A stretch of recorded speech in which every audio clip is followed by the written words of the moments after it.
अजय वर्मा जी भी अब कांग्रेस पार्टी का पक्ष रखने के लिए आ गए। अजय वर्मा जी, क्या दिक्कत है? सबसे पहले तो मेरा समस्त दर्शकों को आपको नमस्कार। देखिए, दिक्कत हमें नहीं है, दिक्कत भारत के संविधान को है, दिक्कत भारत की सोशल फैब्रिक को है, दिक्कत भारत की सामाजिक समरसता है।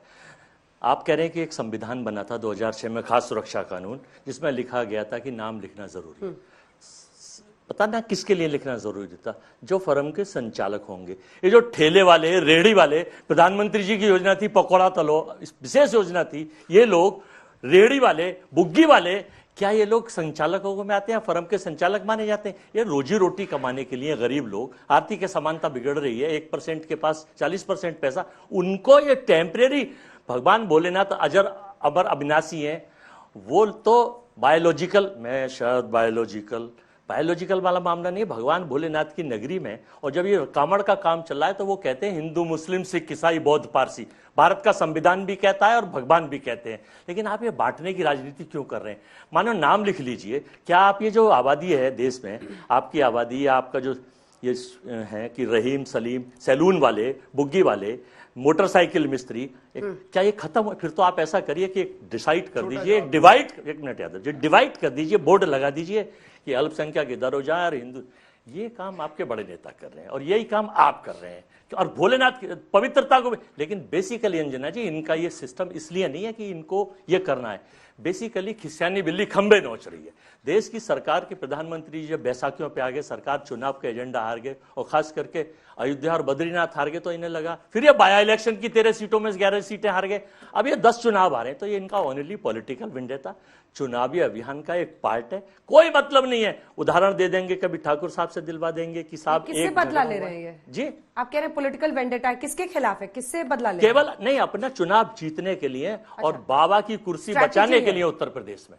बाबा की कुर्सी बचेगी जी? कैसे? अभी 2 दिन पहले हड़बड़ाहट थी, आदेश थे कि केशव प्रसाद मौर्य यहाँ आ रहे थे तो इसलिए उन्होंने कर दिया ताकि हिंदू मुस्लिम होता है। नहीं, आज आपने भागवत साहब का बयान सुना है, पढ़ा? उन्होंने जो बोला है कि लोग पहले मानव होते हैं, भागवत साहब कह रहे हैं, फिर महामानव बनते हैं, फिर जब उनसे उनका पेट नहीं भरता तो वो देवता बनने का प्रयास करते हैं, भगवान बनने का प्रयास करते हैं, सुपरमैन तो, उन्होंने कहा जी उस तरह। वही तो मैं ये बताना चाहता हूं कि राजनीति में कोई चीज स्थिर नहीं है और किसी भी चीज में स्थिर नहीं है, मैं भी स्थिर नहीं हूं। योगी जी चुनावी रणनीति बना रहे हैं और इसीलिए उनको समझ में आ गया कि लोकसभा में तो ठीक किया नहीं, अगर विधानसभा में ठीक करना है या उपचुनाव में ठीक करना है 10 सीटों पर, तो अब ये हिंदू मुस्लिम ही करना होगा, यही जिताएगा बीजेपी को। अंजना जी, इनकी बात सुन के मेरे को 2 लाइन याद आ गई। जमीर बेच के गैरत की बात करता है, ये बंदा बड़ी हैरत की बात करता है। ये क्या बात हुई कि सामाजिक सौहार्द जो है वो देश में खराब हो जाएगा इससे? अभी हमारे टीवी शो पे चारों का विंडो काटते हैं, डिबेट होती है, चारों के नाम छुपा देंगे तो देश में सौहार्द बढ़ जाएगा। ये कैसा आर्ग्यूमेंट हुआ? नाम छुपा देंगे तो सौहार्द बढ़ जाएगा, वैसे देश का सौहार्द खराब है, ये इनका आर्ग्यूमेंट हुआ। रही दूसरी बात, अभी चिंता कर रहे थे उत्तर प्रदेश में हमारे साथ क्या है, ऐसा हो गया, तो अक्स तो जैसा है वैसा ही नजर आएगा। आप आईना बदलते हैं, बदलते रहिए। आप शेर बीच में सुनाएंगे वो लोमड़ी बन जाएगी। नहीं, लोमड़ी नहीं, शेर ही शेर रहेंगे। अब सुनिए ना बात को, तो सुनिए और सच बात मान लीजिए। एक करके वो पूरा कर लें, वो भी बहुत देर से इंतजार कर रहे हैं। दूसरी बात, इनको हमारी बड़ी चिंता हुई, उत्तर प्रदेश में ऐसा हो रहा है, योगी जी के साथ ऐसा है, इसके साथ ऐसा है। ऑफर लेके बैठे हैं खुला 3 साल से, कह रहे हैं 100 लो, हमारे 100 ले लो, 100 ले आओ, हम सरकार बनवा देंगे। ऐसी दुकान जो सेल का बोर्ड लगा के बैठी है 4 साल से, पर ग्राहक आके ही नहीं दे रहा, कोई सामान नहीं खरीदना चाहता। अच्छी सरकार चल रही है, मजबूत सरकार चल रही है, पर टकटकी लगाए बैठे हैं, बिल्कुल पड़ोस वाली आंटी की तरह मोहल्ले के कोने में बैठे हैं, देख रहे हैं क्या करेंगे, हम कुछ बोल दें क्या? हमारी पड़ोस वाले अंकल क्यों नहीं? पड़ोस वाले अंकल की तरह, अंकल की तरह, पड़ोस वाले अंकल की तरह पड़ोस वाले अंकल टकटकी लगाए बैठे और बोल रहे हैं हम क्या कर सकते हैं, हम कैसे देखें, हम क्या बात, हम ऑपरेशन लोटस के लिए, हम ऑपरेशन लोटस के समर्थक हैं। खुला ऑफर लिख रहे हैं, क्या लिखा है उन्होंने? मॉनसून ऑफर, हम ऑपरेशन लोटस के समर्थक हैं। आप ही बोलिए। हम इस लोकतंत्र को रक्त रंजित नहीं करते, बचा हुआ सारा समय आप बोलिए। हम चंदा लो, धंधा लो, अखिलेश बाबू क्यों ट्वीट कर रहे हैं? आप मना कीजिए ना उनको। अखिलेश बाबू ट्वीट कर रहे हैं कि 100 लाओ, सरकार बनाओ। अखिलेश बाबू जी ने ट्वीट ये नहीं करा, अखिलेश बाबू ने ये कहा है, नहीं मानसून ऑफर। अब अखिलेश जी का भी जवाब वही दे रहे हैं। क्या मानसून ऑफर? मानसून ऑफर है, आप कुछ इसको तो अपने तरीके से लोग अपने तरीके से लेते हैं। 30 सेकंड में आप समझ जाएंगे क्या मंसूरों पर है। उनको अपने नेता के लिए बोलने दीजिए। 2 मिनट। केवल 4 लोग सुबह घूमने पहली बार आज कांग्रेस हावी हुई है समाजवादी पे। बोलिए, 4 बोलिए। लोग घूमने गए, एक पंडित जी थे, एक मौलाना थे, एक सब्जी वाले थे, एक पहलवान थे। तो एक चिड़िया चू चू चू चू कर रही थी। चिड़िया जब चू चू करने लगी तो पहला बोला पंडित जी कि ये क्या कह रही है? ये कह रही है राम सीता लक्ष्मण। तो वो बोला मौलाना कि नहीं, ये नहीं, राम सीता लक्ष्मण नहीं कह रही, ये कह रही है खुदा तेरी कुदरत। उसने कहा नहीं। पहलवान बोला ये कह रही है दंड बैठक कसरत। तो सब्जी वाला बोला ये कह रही है नींबू नारंगी कमरक। तो हर आदमी अपने तरीके से अपने उसका अनुमान लगा रहा है। चिड़िया जो बोल रही थी वो चिड़िया को पता थी या गॉड को पता थी। तो अखिलेश जी ने जो बोला है मानसून का 100 का ऑफर, वो उनका है। अब इन्हें तो आदत है ऑपरेशन लोटस की, इसलिए उसका अनुमान लगाए। आप 5 मिनट और लेके समझा दीजिए आपने क्या नहीं, मैंने समझा दिया, बात ही नहीं समझ में आई। मैंने इतना गौर से सुना, समझ ही नहीं आ रहा। यही पूरी कांग्रेस की हालत है देश में। आपकी जगह वही बोल रहे हैं, आपके नेता को डिफेंड कर रहे हैं, लेकिन थोड़ा बोल लीजिए, मैं आपको मौका देती हूँ। तेलंगाना में ये अभी तक आप लोग कहते ही थे ये लोकतंत्र है? के साथ खिलवाड़ करते हैं, संविधान के साथ खिलवाड़ करते हैं, ये सरकारें तोड़ते हैं। आप क्यों तोड़ रहे हैं? क्यों नजर लगा रहे हैं योगी जी को? अरे नहीं अंजना जी, तेलंगाना में क्या कर रहे हैं? 10 को बेचारे 10 को एमएलए को, बीआरएस के एमएलए को कांग्रेस में ज्वाइन करवा लो। वो हाथ की सफाई है क्या? प्रोफेसर है सर, ऐसा मत करिए। अरे भाई हम तो पूछ रहे हैं कांग्रेस पार्टी से, आपसे नहीं पूछ रहा हूँ। हमारे समय मैं बताऊं सर, बोलिए। अंजना जी, हाँ। आज जो फुटोवल की स्थिति है ना, इस अध्यादेश के बाद जो ये काम लेके आए हैं, जो उन्होंने ऑर्डर लेके आए हैं, हाँ। आज क्या स्थिति है? इनकी पार्टी जो राष्ट्रीय लोकदल इनके साथ है यूपी में, मंत्रालय में भी साथ में है, वो इसका विरोध कर रही है। रामविलास पासवान जी, मैं आ रहा हूं मैम, रामविलास पॉलिटिकल साइंस का स्टूडेंट भी हूँ। रामविलास पासवान जी का पार्टी विरोध कर रही है, जेडीयू विरोध कर रही है। और ये देश क्या है मैं आपको बता, क्योंकि युवा बैठे हैं, ये देश हमारा जो है ना, ये राम और रहीम का देश है। ये ईद और दिवाली यहाँ पर हिंदू मुस्लिम साथ मिलके बताते हैं। और मैं ज्यादा नहीं कहूंगा, मेरी एक शेर मैं बशीर बद्र के एक शेर के साथ अपनी बात सारे शायर हुए पड़े हैं। बशीर बद्र का एक शेर बोलूंगा। फरमाइए, फरमाइए। वो दिलों में आग लगाएगा, मैं दिलों की आग बुझाऊंगा। उसे अपने काम से काम है, मुझे अपने काम से काम है। हम समाजवादियों का काम है इस देश का सौहार्द को बचाना, इस सौहार्द के लिए लड़ना। हम लोग पहले से इस सौहार्द के लिए लड़ते आए हैं। और निश्चित तौर पे नफरत कौन फैलाता है, ये नफरत कौन फैलाता है, ये देश जानता है। ये देश लेट मी कंप्लीट, एंकर ने दिया। मानसून ऑफर पे कुछ बोला ही नहीं आपने। अब ये देश वो बोल चुके सर, बोले क्यों? आप क्यों नहीं बोल रहे हैं? देखिए अखिलेश बाबू क्या कर रहे हैं? देखिए नहीं बिल्कुल अरे सुनिए मेरी बात। आप लोगों के लिए तो कोई चांस नहीं। हमारे कप्तान बहुत मजबूत है और कप्तान हमारा बहुत अच्छे विकेट कीपर, ना आपको फॉरवर्ड खेलने नहीं देंगे, ना पीछे आने देंगे, स्टंप भी कर देंगे माननीय अखिलेश यादव जी। अरे आप छोड़े कप्तान पे। अभी 24 का परिणाम आया है, उत्तर प्रदेश की जनता ने जवाब दिया आपको। आपसे सवाल, अगर ये देश राम रहीम का देश है तो चुनाव एमवाई पे क्यों लड़ते हैं? हम कहां लड़ते हैं? आप लड़ते हैं। फिर चुनाव में पीडीए का फॉर्मूला की राजनीति तो आप करते हैं। कुछ नहीं है, बिल्कुल पीडीए इस देश में कहना पीडीए है हमारे जीतने का फॉर्मूला एमवाई। दलित जब हमारे साथ कैसा मुस्लिम आएगा, हमारे साथ ये आएगा तो हम जीतेंगे। तब कहिए, तब इस बात को कहिए। ठीक है, सबको बांटने का काम करना। कुछ सवाल एक लाइन बोलिए, पीडीए के साथ तो है। जल्दी बोलिए। देखिए, अतीक अहमद और मुख्तार अंसारी के साथ खड़े होने वाले लोग राम रहीम की बात करते हैं, तो इस देश की जनता को जानना चाहिए कि उनका असली चेहरा क्या है। जो वोट जिहाद की बात करते हैं, उनका असली चेहरा क्या है? सारे बलात्कारियों के साथ आप खड़े रहते अरे भाई, आप वोट जिहाद, आपकी पार्टी फरीदाबाद में वोट जिहाद की बात की थी। कैसे आतंकवादियों का कंधार छोड़ के आए, देश बुलानी है। यही वो पार्टी है भारतीय जनता पार्टी, जिनका राष्ट्रीय अध्यक्ष बंगारू लक्ष्मण ऑनलाइन रिश्वत लेते हुए पकड़ा गया। और ये वो पार्टी है समाजवादी पार्टी, 64 किलिंग्स के आरोपी के जाके मुख्तार अंसारी के लिए फतिया पड़ती है। आप ही की पार्टी है वो। तब राम रहीम याद नहीं आता आपको? तब इस देश में बहुत बड़ी बड़ी बात याद आती है। गैंगस्टर्स के साथ खड़े होते हैं हमेशा, और यहाँ पर आकर ज्ञान की बात करते हैं। ठीक है, अब सवाल सुनिए, एक सेकंड हो गया।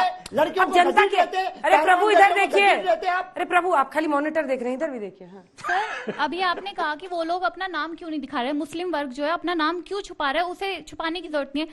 तो आजकल 10 सालों के बीच मुस्लिम हिंदुओं में बहुत लड़ाई देखने को मिली है, इसी वजह से वो नाम छुपा रहे। इवन मेरे फ्रेंड्स, अगर मैं बीजेपी के खिलाफ एक क्वेश्चन भी पूछती हूँ, उन्हें लगता है मैं हिंदुओं का विरोध कर रही हूँ, हालांकि मैं खुद हिंदू हूँ। और वही लोग जब मदिरा का सेवन करते हैं, क्या वो अपना धर्म भूल जाते हैं? वो उनका धर्म इजाजत देता है कि वो मदिरा का सेवन करे, मांस का सेवन करे?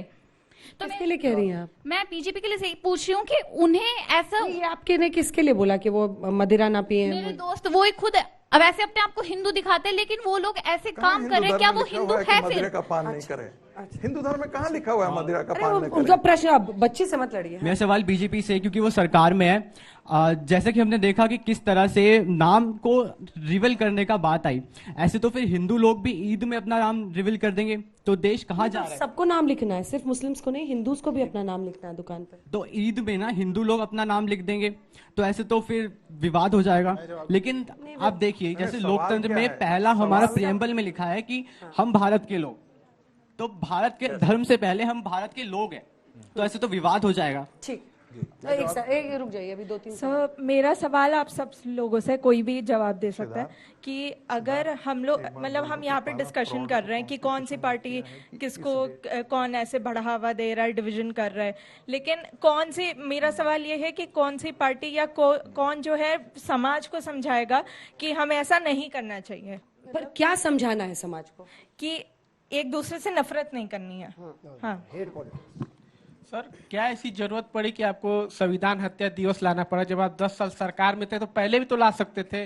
आप इतना हमदर्दी जताते तो लोकतंत्र सेनानियों के लिए कुछ करते। लोकतंत्र सेनानी के लिए तो की तो समाजवादी पेंशन लेके आई थी, तो उनके लिए कुछ करते तो और बेहतर रहता। आप क्या करते हैं?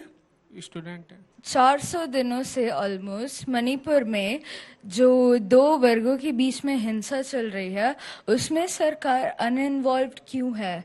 अभी रिसेंटली एक औरत का सरेआम कपड़े उतार के उन्हें पूरे मणिपुर में घुमाया गया एंड सरकार ने कोई एक्शन नहीं लिया। व्हाई? एक साथ जवाब। तो मेरा सवाल समाजवादी पार्टी और कांग्रेस पार्टी से है कि जब से हैं तब से मुस्लिम तुष्टीकरण की राजनीति, हिंदू मुस्लिम सेकुलर बने फिरते हैं, लेकिन कहीं आपातकाल लगा देंगे, कहीं हिंदुत्व नहीं होना चाहिए इस देश में, कहीं गोलियां चलवा देंगे। तो ये कब तक और ऐसे राजनीति क्यों करनी है? क्या हम लोग सब लोग एक साथ मिलकर इस देश को आगे बढ़ाने के लिए नहीं सोच सकते हैं? चलिए आपसे शुरू करते हैं। मणिपुर पर भी एक बच्ची का सवाल था और साथ ही बहुत सारे प्रश्न हैं कि ये अचानक क्यों आपको ये सूझा है कि ये करना है, नाम लिखें, बहुत क्यों? अच्छे सवाल। मैं इसका जवाब देता हूं। काफी प्रश्न है। पहली बात तो ये बात आप सब समझ लीजिए, नाम सबको लिखना है। अगर नाम सबको लिखना है तो ये सांप्रदायिक कैसे हुआ? ये कौन से सूडो सेक्युलरिज्म की परिभाषा है कि अगर सबको नाम लिखने के लिए कहा गया? क्या ऑर्डर में लिखा है कहीं कि एक वर्ग विशेष लिखेगा, कोई जेंडर लिखेगा, कोई जाति लिखेगी? कहीं लिखा है? जो नाम लिखता है, जिसका जो नाम है सबको लिखना है, सबको अपने दुकान पे डिस्प्ले करना है। यह सांप्रदायिक कैसे? इसी सूडो सेक्युलरिज्म के खिलाफ यह लड़ाई होनी चाहिए। यह सूडो सेक्युलरिज्म है। यह कैसे सेक्युलरिज्म हुआ? मान लिया गया देश इतना इनसेंसिटिव है, देश के सारे लोग इतने कम्युनल हैं कि नाम देख के भाग जाएंगे। क्यों?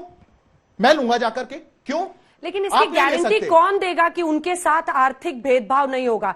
एक सिंपल लाइन में मेरा क्वेश्चन है, इसका आप जवाब दीजिए। इसकी गारंटी मैंने आपसे नहीं पूछा है, शाहरुख खान आपसे नहीं पूछा है मैंने, आपसे नहीं पूछा है। रुक जाइए।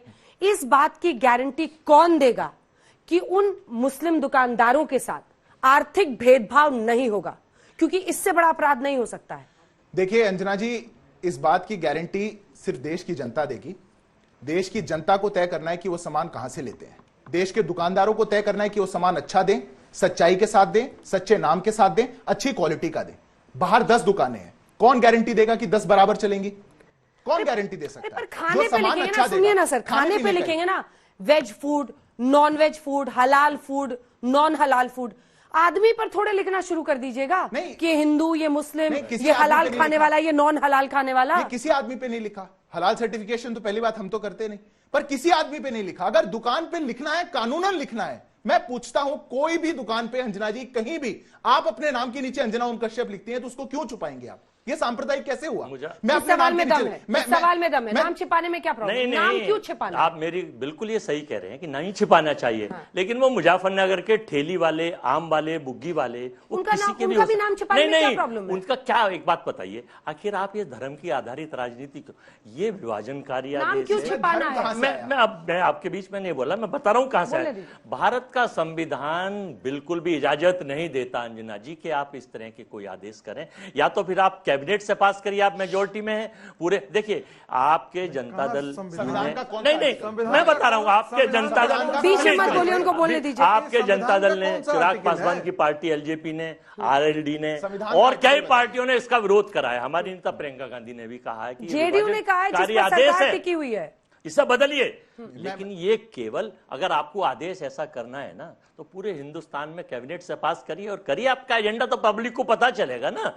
पता चल गया था, शुभेंदु अधिकारी ने कह दिया था कि सबका साथ सबका विकास नहीं है, जो हमारा विकास साथ देगा हम उसका विकास करेंगे। इसका मतलब तो भारत में आप क्या आदेश देना चाहते हैं, क्या फैलाना चाहते हैं? सोच, यहां पर सलीम भी बैठे हैं, यहां श्वेता भी बैठी हैं, यहां राम भी बैठे हैं, रहीम भी बैठे हैं। क्या एजुकेशन ये पूछती है कि राम को अलग दें, रहीम को अलग है? मदरसे अलग चीज है, हमारे स्कूल अलग चीज है। लेकिन जब कॉमन एजेंडा आता है, मिनिमम कॉमन प्रोग्राम में भारत का संविधान, अब इनसे पूछेंगे क्या आरएसएस और भाजपा के लोगों से कि हम क्या खाएं, क्या पहने, क्या ओढ़े, कहां जाएं, कहां सांस लें, कौन से हॉस्पिटल में एडमिट हो, कौन से स्कूल में हो? 10 साल से आपने कुछ नहीं करा। अब जब आप खिसक रहे हैं, बैसाखियों पे आ गए हैं, तो 24 में कांवड़ में ही क्यों कर रहे हैं? अजर नासी है, बायोलॉजिकल को करना चाहिए काम। उन्होंने कहा शायद मित्रों मैं बायोलॉजिकल